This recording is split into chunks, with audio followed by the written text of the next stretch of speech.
Digido magsasampa ng kasong estapa at isa pang kaso dahil meron daw written of agreement doon sa nangutang. Okay?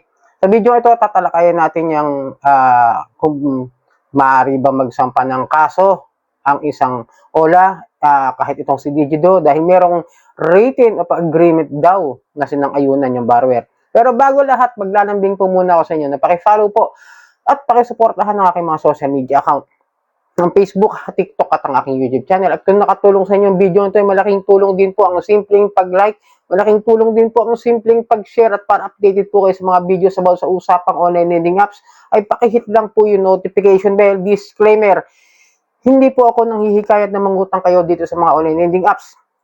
At paalala, lagi ko sinasabi, mag-ingat po kayo sa pag-utang dito sa mga OLA. Ako po ay nagbibigay lamang po ng mga payo, gabay at patnubay kung paano nyo haharapin ang mga suliranin na ibinibigay at ginagawa ng mga OLA sa unfair debt collection practices na kanilang proseso ng paniningil. Okay? At kung saan kayo maaring dumulog o magreklamo kung sakasakaling kayo nakakaranas ng mga maling proseso ng paniningil ng mga online lending apps. Okay? Hindi po ako abogado ha. Okay? Ulitin ko at hindi rin po ako nanghihikayat na huwag magbayad ng utang. At ito po yung tanong galing sa group ng Facebook page ng United Beginners of OLA Community. Sabi dito sa post niya, kasi ang tanong niya is NBI clearance. Hello guys, patulong naman o pa-share ng experience nyo. Nag-text sa akin dati ang Digido na may WOA. Ibig sabihin, written of agreement daw ako sa kanila at nag-file sila ng case na estapat isa pang case against me. May anak po ako at currently walang trabaho. Dahil takot po ako kumuha ng NBI at police clearance. Totoo po ba kaya ito? May nakaranas ba ng case ko? Ayoko pong makulong at takot ako makulong dahil ayokong iwan ng anak ko. Gusto ko makahanap ng trabaho. Makakakuha pa rin ba kayo ng NBI at police clearance kahit may text na ganito?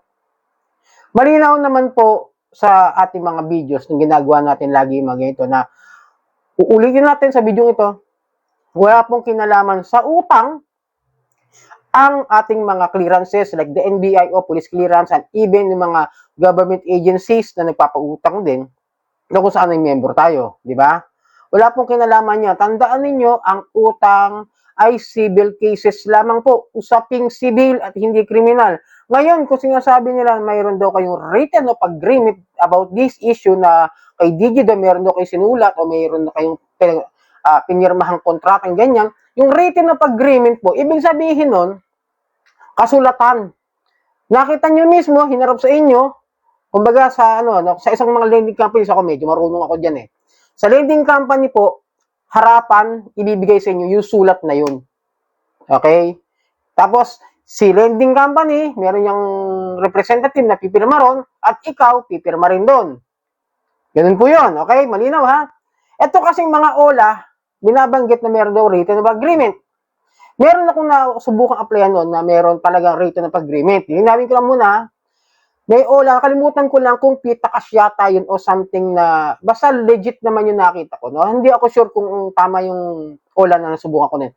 Meron siyang terms and agreement, hindi written of agreement. Pero meron siyang electronic signature na kailangan pirmahan bago ka ma-approve. Dahil legit yung OLA na yun, ko, if I remember it correctly, parang pitakas siya. Hindi ako sure kasi medyo matagal na yun, nasubukan ko lang eh. At pumirma ako ron ng electronic signature, that's possible na pwedeng gamitin written of agreement. Pero kung yung mga OLA na sinasabing written of agreement, yung mga terms and conditions o terms and agreement, iba po yun. Para sa akin, in my case, in my opinion.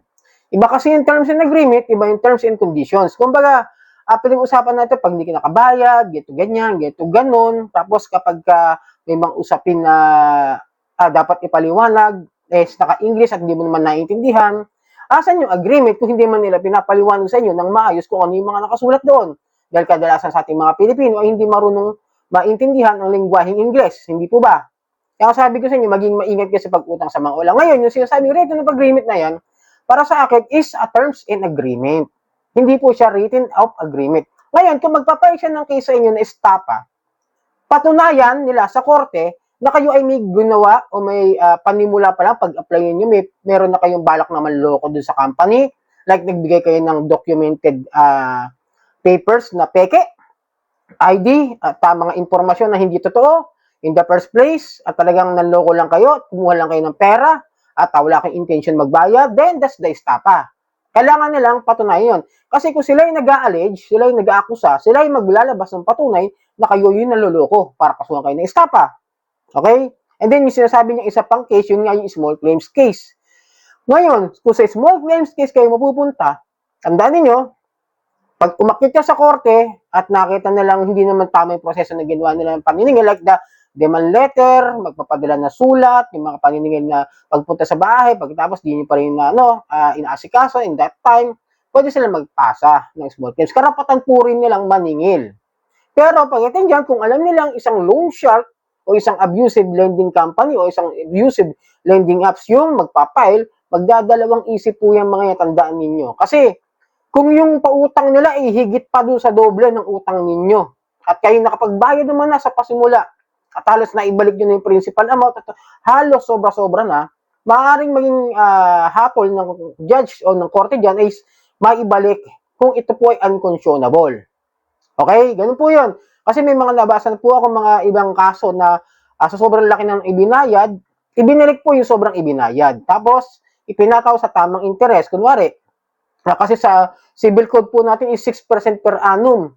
Yan, 6% kada taon yan ha. Pero, nasa decision pa rin ng korte kung gusto niya yung taasan o babaan ng naaayon doon sa karapatan din naman na kumita ng lending company. At ikaw naman na nangutang, kung sa tingin ng korte, na sobra-sobra na naibayad mo, ay karapatan din naman na utusan yung lending company na magbalik ng pera na sobra-sobra. At kung may pang-aabuso pang ginawa, pwede nyo na rin i-file din yung case dyan kung kayo may patunay at katunayan na kayo ay hinaras, inabuso, pinahiya, nilabag yung inyong data privacy at lumabag sila sa unfair debt collection practices, pwede nyo sampahan ng criminal cases lang mga yan. Kaya, criminal case na po kapag gano'n.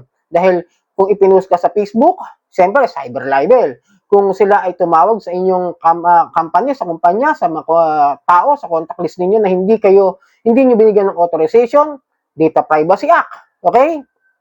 Paulit-ulit na pagbibigay ng mga pananakot, siyempre, yung unjust vexations, di ba? Yung mga ganyang klase, yung mga hindi na nakakatuwa. Siyempre, criminal liabilities na yun, mas mahihirapan sila ngayon na sumagot doon kung mapapatunayan nyo. At may patunay po talaga kayo na kayo ay inabuso at sinamantala dito sa oras ng kanilang paniningil. Tandaan nyo yan. Ngayon, ulitin ko, yung written of agreement, ibang usapin po yun. Kung yun po ay talagang may kontrata at piniramahan po ninyo, pareho ng lending company. Pero ulitin ko, they have the rights na magkaso. Pero, kailangan nasa tamang proseso. Hindi pwede yung nag-text lang na sinampahan kayo, maniniwala na agad kayo. Okay? So, sana wag yung matakot dyan ha. Walang kinalaman ng NBI, ang police, yung ibang government agencies. Walang kinalaman yan sa ating mga utang. Tandaan ninyo. Tandaan po natin na lamang ang may alam at lagi po sana yung supportahan ng aking channel. Maglalambing lang ako na pakisupport po. At pakifollow po ang aking mga social media account. Ang Facebook, TikTok at ang aking YouTube. Marami pong salamat sa uulitin.